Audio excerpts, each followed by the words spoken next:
Welcome back to the Mountain Morning Show. I couldn't be more proud to have my next guest on the show, David Mickey Evans from The Sandlot, the director, writer, narrator. What didn't you do in this movie? I did not actually empty the honey wagon. That's a good thing, right? Yes, it's a but very good thing. You did all the rest. Yeah, I did everything else. I have to ask you right out of the gate. We had this incredible, this incredible event at the actual Sandlot in Glendale.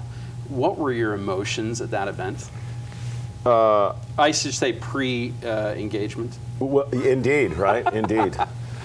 Well, the day before, I had actually gone over there and walked out on that little piece of land, to sort of check out how they had recreated it and such. And I was pretty overwhelmed. 20 years later, I hadn't set foot on there for 2 decades, and it was pretty close to the emotions that I had when I first walked onto that set when it had been completed, when we were here for pre-production. And it took a couple months to construct it. And when you write something and it's in 2 dimensions on a page, I mean, it exists in your head, right? And then my production designer, Chester, said, "Hey man, it's done, let's go out and check it out." And you walk on there and you're literally in a world that you created, and now it's in 3 dimensions. It's overwhelming, and it is really a world you created, both on the page and in this life on film, because it was the life you wanted. Yeah. Right? Absolutely. Yeah. No, this was not my childhood. This is what I wanted my childhood to be. And there you are playing catch with your new. Hey, how come I don't have that video? There, I'll get it to you. Please. Yeah, we'll definitely get that to you. And there's of course the cast. You guys were doing some Q&A. They were all giving their favorite lines from the movie. In a moment, we'll show the trailer too, because it is out on DVD and Blu-ray. Absolutely. Which is, 20th anniversary 20th edition, anniversary. What an incredible thing. The staying power of this film, I think there's a couple things that count for this. Let's first talk about this. What makes a baseball movie so special in America? Is it still the American pastime? Is that what it is? Well, it's America's pastime, but I'll go you one better. I think you can make the argument that baseball is America's religion. I think you're right. Many smarter people than I have written books about that. So you've got that sort of factor. But having said that, I don't think The Sandlot's a baseball movie. Yeah, it's got baseball in it. Right. But it's a movie about friendship. That's what it really is about. Baseball movies that are about baseball, people who play baseball go watch those movies. It's like, surf movies fail because surfers go watch surf movies. That's it. Right. Well, they don't fail, but I mean, they're not gigantic movies. This movie's about friendship and about character, courage, loyalty, these sorts of things. And I think that's one of the reasons it has such staying power. There's one thing for certain. There are probably more quotes from this movie than I can think of from any other that are commonly used in the vernacular of our, America. And so many. Let's kind of run through a couple. Sure. You're killing me, Smalls. Killing me, Smalls. What's one of your favorites? Heroes get remembered, legends never die. Right. One of my favorites, of course, is "You play baseball like a girl." Like a girl, The worst thing you could ever say to somebody. Well, I mean, in those days, these days, you don't want to go there. Right. But I mean, at that time, that's what it was, little kids and little boys and all that, You've got that. You've got, forever. I mean, it goes on and on. It's just tremendous. And it must be, you must feel so elated when you hear someone say these things to you. It must be quite spectacular. Well, it never gets old. I'll tell you that. And, you got to remain really, really humble and grateful about it. And I am. Essentially, it means this. I did my job. Right. I mean, some guy Googled me and he emailed me. He did some algorithm. He actually figured out that "You're killing me, Smalls," so he says, is the most often quoted line in movie history. And I would agree. And I'm inclined to agree with that. And I've heard that, just everywhere, all over the world. Crazy.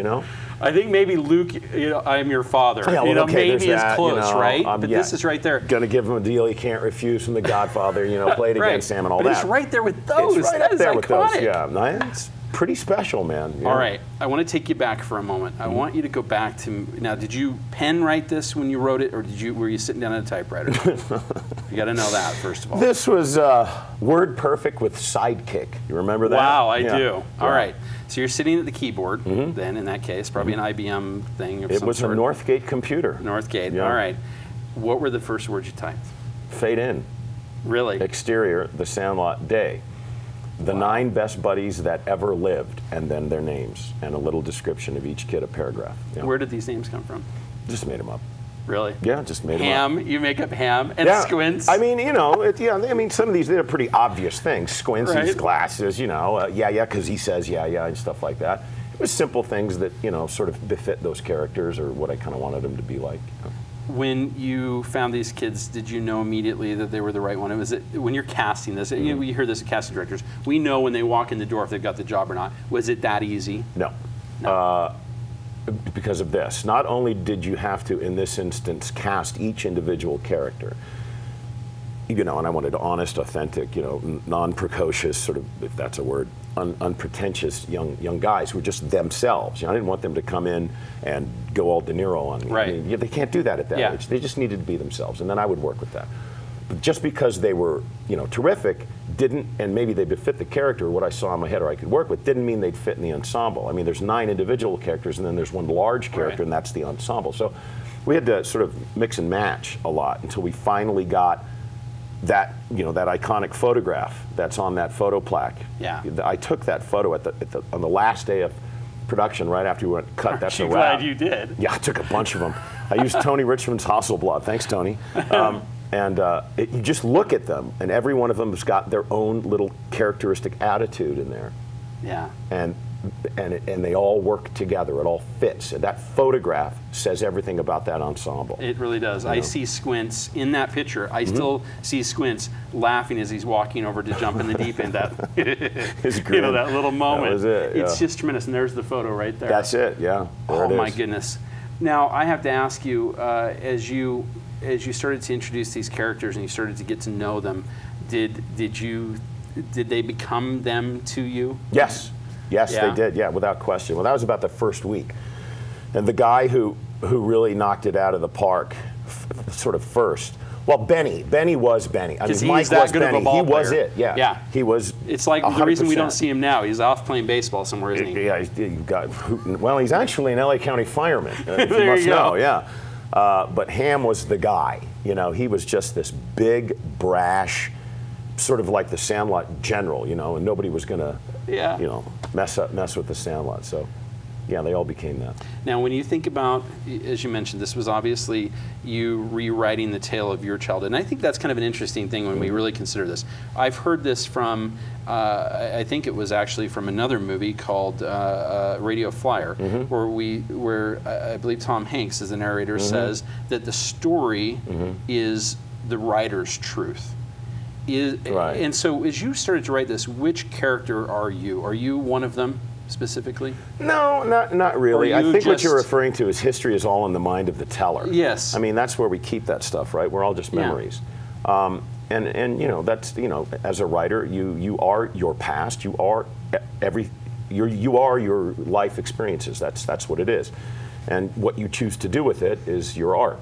And so, mine was I guess it was, in a lot of ways, it was a giant act of forgiveness. I mean, I really wanted to get back at those guys on my block. That's right. They were bad guys, and I could have gotten back at those guys. But, one day it was like, you know what, no. Well, this I got it. This is so much better than that.